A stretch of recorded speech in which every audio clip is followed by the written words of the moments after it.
Magandang araw po, ako po si Andrew, ang primary operator ng DTF machine dito sa 888 Bacolod na may total meters na 70.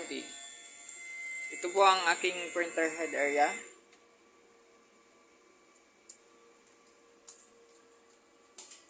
Ito naman po yung capping,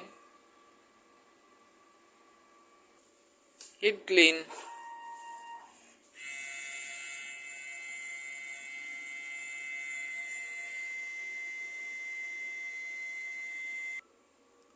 pagkatapos po nating mag-head clean, punasan naman po natin ang wiper.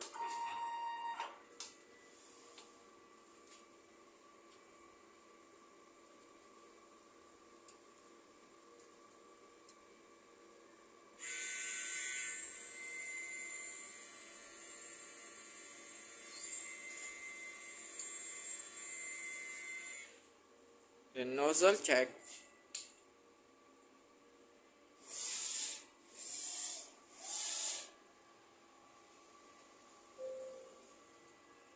Yan naman po ang output ng aking nozzle check.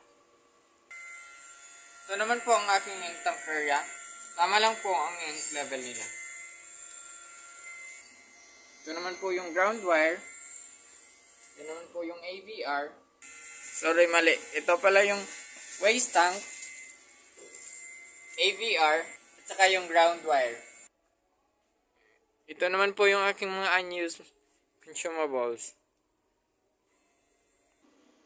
Ito naman po yung aking manual inventory at na-encode ko na po sa system.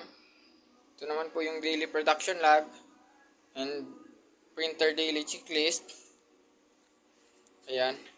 Na-encode na po yan lahat sa system. Yun lang po. Maraming salamat.